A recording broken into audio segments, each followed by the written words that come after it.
My name is Chris Rhodes. I feel like I've seen a lot of your faces the past month or so, various things, but haven't met some of you. I'm running for Ward 5 in Aurora. The seat Allison is currently in. Where's she up there? Allison won 4 years ago, trying to keep that in the family.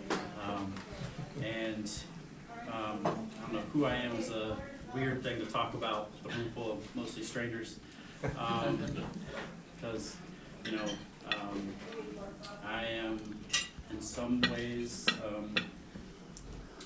well, not in some ways, I'm a very introverted person. Being in a room like this is a very uncomfortable thing for me. Good. But you get over that real quick. What brings me to this place, discomfort, where a lot of people have been telling me that I'm crazy to do this thing, because it's not like Denver where you get paid a good salary, or a city council doesn't pay much. But what brings me to be in this room with y'all is I'm just somebody who's always been outraged by injustice. I've been somebody who's been raised to do the right thing, try to make the world a better place, and a lot of people kind of give up on that at some point during their transition from childhood to adulthood. You start pursuing other things, you get distracted by the various things that come at you in life. I'm a crazy person and that just never did. The people that inspire me are labor leaders, civil rights leaders, people that sacrificed chasing money, even their own lives and personal safety to fight for other people. And that's what has always driven me to put myself in situations where I may not be comfortable, like right now, to try and pursue that. Because I know as much as I am uncomfortable right now, I'm doing something that is in pursuit of the right thing for the right reasons. And let's see, so beyond that though, I am a father of a 9-month-old baby that will sometimes be coming to these meetings. Right now he's with his mother. I am somebody who is, from just generations of manual labor people. I was the first person in my family to go to college. Being in rooms like this is not something I ever experienced growing up. Much more, oh, I'm okay. I'm much more comfortable being around foul-mouthed. You're in the right So, I don't come from people that talk about politics or even know anything about politics. It's something that I came to, honestly, because 9/11 happened when I was a sophomore in college. And I'd always been somebody that was really into history and kind of believed in this American dream and all these kind of things I was taught growing up. And 9/11 happened, and I started looking into the history that you don't get taught about in this country, like the labor history, a lot of parts of like Reconstruction, and things that since World War II our country's kind of been involved in. That made me change my major to want to teach history, so that the next generation of students can learn real history. I guess now they call that CRT at the time. And I was living in Indiana at the time. That's where I'm from, and I was teaching at a small school in a small town. And obviously teaching those things put me in conflict with the principal and parents and things like that. And I realized that probably might not be the path for me.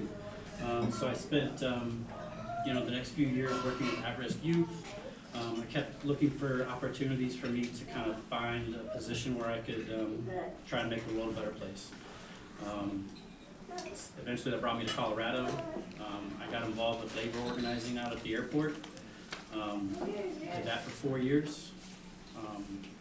After we won the union and I saw wages almost double, that really showed me what can happen when people, just ordinary people, they don't have to be millionaires or special people, come together. The power of solidarity. I really saw what could happen just seeing a bunch of people that were struggling to survive on $12, $13 an hour come together and take on United Airlines. After that, I moved into community organizing with Colorado People's Alliance, where I've been doing economic justice work in Aurora for the past couple of years. Most of my conversations have been with people in the poorest parts of our city in Ward 1, parts of Ward 3. And I kept hearing the same things from people, concerns about policing, concerns about housing affordability, concerns about the increased homeless population in our city. And the more I looked into those issues, those were all issues that are handled and decided by city council. The people I was talking to at the doors didn't know that. I didn't even know that until I started looking into it. And that got me paying a lot of attention to city council and, you know, realizing that if I want to see those changes in my community, we need to see changes in our city council.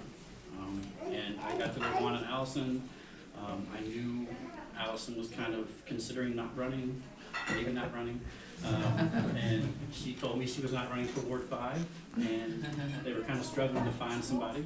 So I kind of saw it as an opportunity to continue the work I've been doing in the city of Aurora since I've been here, just in a different capacity.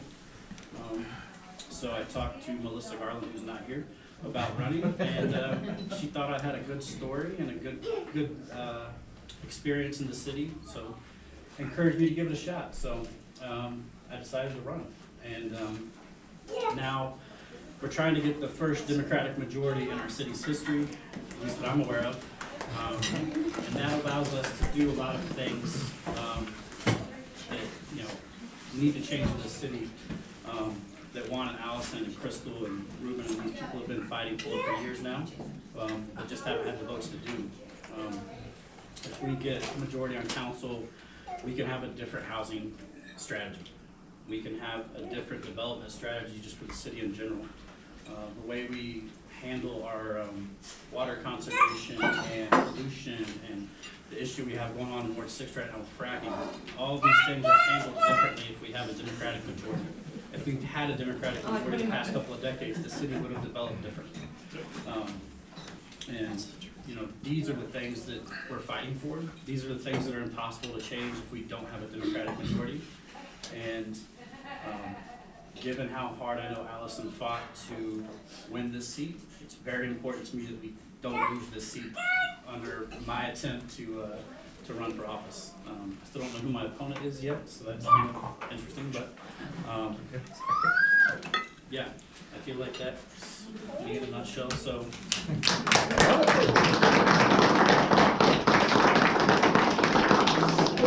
Chris, if it makes you more comfortable, at our next meeting, when you come, we can all start being foul-mouthed.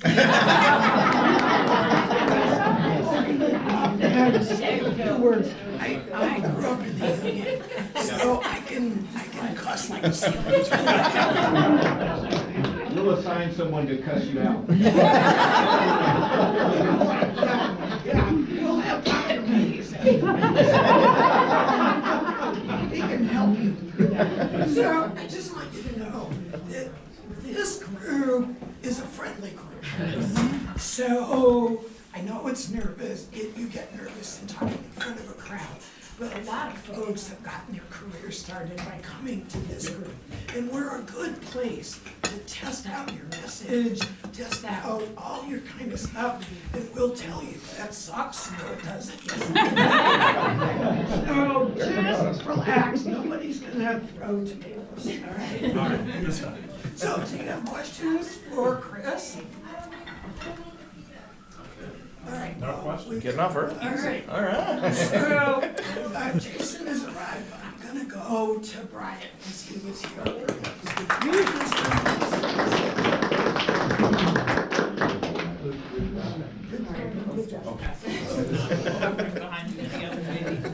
Thank you, Carolyn. I appreciate the introduction there, and I'm glad that she didn't go after me that night there. But Just wait.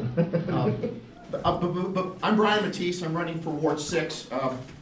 That's that island of Aurora in far southeast Aurora that's separated from main Aurora mostly by Centennial, and it's an area that has been a red stronghold for many, many years. Before I begin, though, I do want to say one thing about Chris. Chris is the best dad that I have ever seen in the few months that I've known him. And I think that's real important, because the way you treat your children, the way you treat the next generation is so crucial in keeping our society going. And that's what's really important, the respect we have for people. Right. For those, I know many of you in this room. I've been in Democratic Party activities for several years. Took a little hiatus when my wife Kathy was suffering from stomach cancer a few years ago, and she passed away last year. But let me tell you a little bit of my story. I grew up on the working class south side of Chicago many years ago. And like Chris, I was the first person in my family to attend college. But I always valued, the emphasis was always in education. Education and hard work is what gets you ahead. And in those days, in the 1960s and the early 1970s, before Reaganomics took effect, that did seem to be the way to get ahead. You worked hard, you studied hard, you went to college, you treated your fellow neighbors fairly instead of trying to scam and trying to figure ways of maximizing your profits, and everyone got along. And if that's what they call socialism, what was going on in America's cities, working class cities in the 1960s and 1970s, well then I guess I'm a socialist, because that's exactly the way I was raised. You treat your neighbors like you treat yourself, the golden rule, and we all rise up with prosperity. I moved to Colorado after, actually my career took some winding turns. I started out as a physicist. I graduated with a degree in physics. I worked at White Sands Missile Range during the Star Wars initiative under President Reagan, doing atmospheric physics research. And what was interesting about that is that during the 1980s, when I was doing atmospheric science research, one of my senior scientists that I was working under, I was getting results that didn't seem to match the Air Force Geophysics Laboratory's model of the atmosphere, propagating lasers through the atmosphere. And he explained to me, for the first time, global warming. He said, well, yeah, that's because we've been putting so much carbon dioxide in the atmosphere over the last umpteen years that the models that we use, based in the 1950s, which showed 330 parts per million of carbon dioxide, are obsolete. It's up to 354 parts per million now. Well, today it's like 430 parts per million, and it's still going up. And when he explained to me the consequences of that were going to be global warming, I realized right away in the 1980s that there's something serious going on here. Well, my path from being a division manager and a physicist shifted to education in the 1990s. I was a teacher at Las Cruces High School.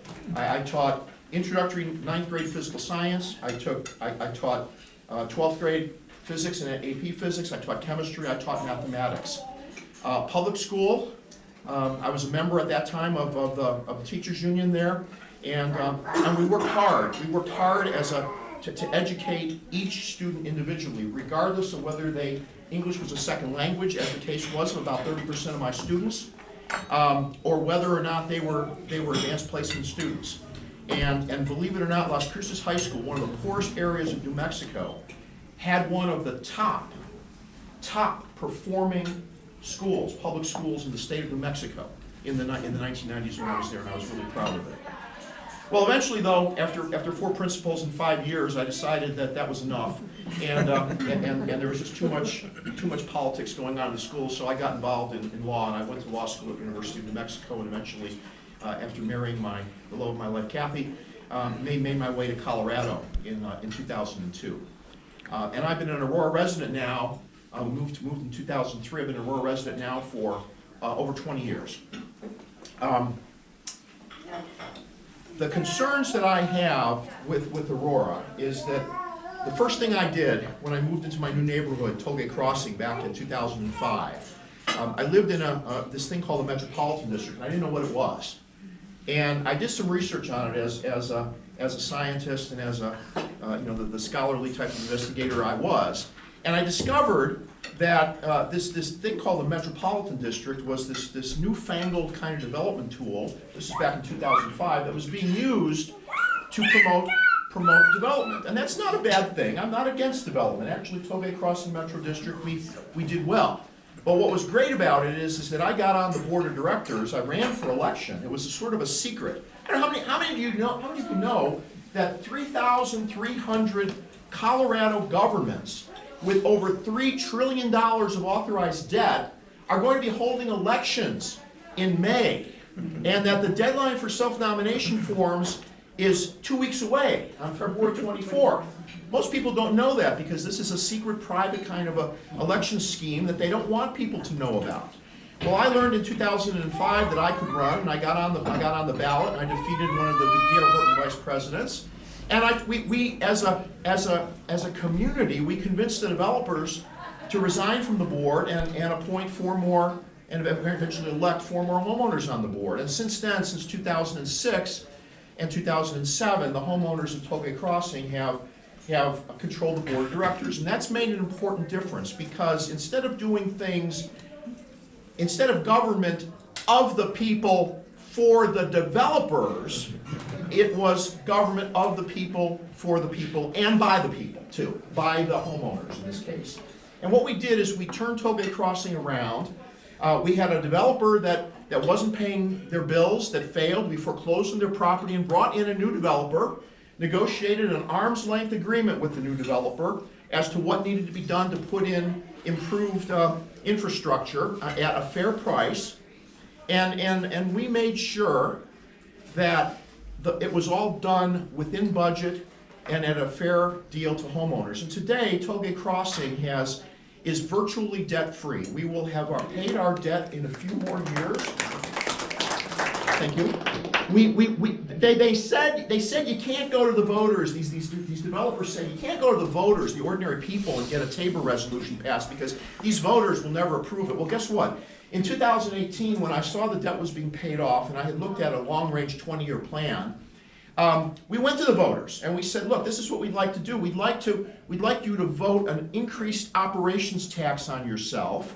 As we lower the debt, this way we can do things with our community, like better recreation, better services, better safety. We put in, for example, there was one of the big things in Aurora is safety, is crime. Well, we put in a neighborhood, okay, has 7 votes on the authority. It will always be controlled by the developers because there will never be a home built there. There will never be anyone owning it except the developer. There will never be any residents of it. It gets 7 votes on the authority. You've got Aurora Highlands Metro District, which is going to have over 10,000 homes in it, District number 1, and there's several hundred homes there now already. They get 1 vote on the authority board. Okay? There's an Aurora Highlands 2, which gets 1 vote on the authority board. It hasn't been built yet. And there's Aurora Highlands 3 that gets 1 vote on the authority board. Bottom line is there's 5 individual districts that each get 1 vote, and there's 1 developer district that gets 7 votes, which means that they will always control the taxing power, they will always control the spending power, they will always control everything completely undemocratic. All right, thank you. So the bottom line is I want Aurora to be democratic again, I want Aurora to be honorable again, and I want Aurora to work for the people. And that's why I'm running for city council.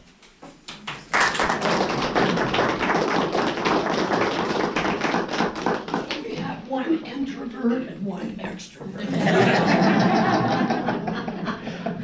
Are you somewhere in between, Jason? So, you're up next. Jason McBride running for Ward 4. Yes, thank you. Sorry I'm late. I worked an overnight shift last night.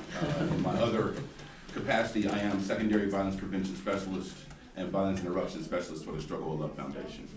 I also run a couple of 501(c)(3)s with my own McBride Impact, which is set up to help kids of color, programming, mentoring, leadership, those kind of things. And McBride Enterprises, which is new, something we're starting this year, which is set up to help young people own businesses, teach them how to own businesses, financial literacy, those kind of things, because I think a lot of our young people grow up watching their parents go to work and don't realize that they can own businesses. And they just think they can just go to work and have to be at work. So why I'm running in Ward 4? Well, I am a product of Aurora. I am Aurora, I like to say that. I went to Sable Elementary, North Middle School, and Hinckley High School.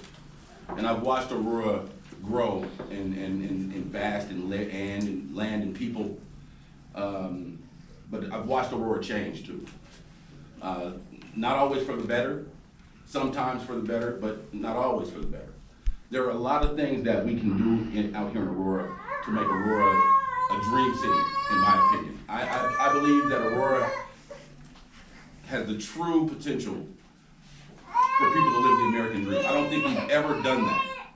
I don't think we've ever done that.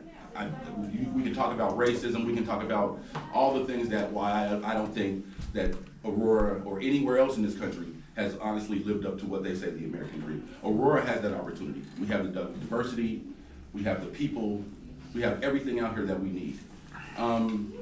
In my capacity, in my positions, I deal with a lot of youth. And I see a huge problem out here with youth and youth violence in Aurora. At every school that I go to, no matter where we're at, there are kids trying to kill each other. And it's something that I can't explain. It's something that I've been dealing with for the past 16 years. In this capacity, I've lost 14, 15 kids to youth violence. I've buried kids. I went to funerals, and some of the things that I see at these funerals, I see kids getting dropped off by their parents at these funerals. I see kids Ubering to these funerals. There's no emotional support for these kids. So when they're tired of being sad, that's going to turn to anger, and then they're going to go do something. So we need to do something for these kids. I don't think the schools are up to par for our kids. I think people are working hard and trying to make those things, but I don't think they're equitable. I think we need to offer the same curriculum across the board in every single school and give these kids an advantage and opportunity to be as great as we need them to be, as great as they can be. Also, I run a food bank every day, Monday through Friday, in Mount Bello, through Struggle of Love. It's on 47th and Peoria. So what I'm able to do there is I get to talk to the people who come to the food bank. We service about 250 people every day, 250 cars. Now, I say it's in Denver, it's in far northeast, it's in Mount Bello, but 55% of those people who are coming to that food bank are from Aurora. So these are people out here that are struggling, that have families, that are working, that need help. And I see this every day. And sometimes, you know, we have, like I said, we're servicing 250 people a day, but we're turning away another 100 and 150 people. So the need is there. People are needing help. And so I'm in a position to try to help.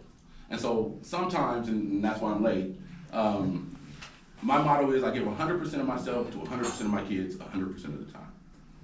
And it doesn't leave a lot for anything else. My family, my kids, you know, those things, right? But I've made a commitment. And my commitment is to realize the dream of Aurora being the greatest city that I've ever been into, right? And I've been to a lot of different cities. I went to school in college in California, University of Berkeley. I didn't graduate. I hurt my knee playing football, so I had to come home. But I've seen a lot of different places. I lived in Chicago for a while, lived on the East Coast. I worked at ESPN, so I worked in Connecticut and in New York and Boston. And I've seen all these different places, all these great places, all these iconic places, right? And I've always come back here to Aurora because this is where everything is for me. And this is a city that even seeing all those cities can be great or greater than any of those cities. But we all have to work together. We all have to combine resources and help the people that we need to help. Young people and our elders are suffering every day of the week. And I talk to them every day of the week, both young people and elders, at the food bank and the kids that I go see in schools. We need to improve economic equity out here so people can realize that American dream, start to own businesses, start to provide opportunities for other people. And I think if we do those kind of things, we can improve that. Safety, violence, as I said before, a major thing. You know, when we have kids carrying guns to school. It used to be when I was at Hinckley, I would go to school, and I remember one kid in 4 years had a gun at school. One kid in 4 years, and this was, you know, 40 years ago. But it was one kid. But now every school that you go into has at least 1 to 5 guns there every single day. Kids are bringing guns to school because they're scared. They're scared of the kids that have weapons, right? And they're trying to protect themselves. So there's a lot that we need to do. But we have that opportunity. We have the people. Most importantly, we have the vision. All we need to do is execute it. I'm running for Ward 4 because I want to be part of that execution. I want to be part of that turnaround. I want to be part of that process to make the city the American dream that I think it can be, and that's why I'm running for Ward 4. Thank you.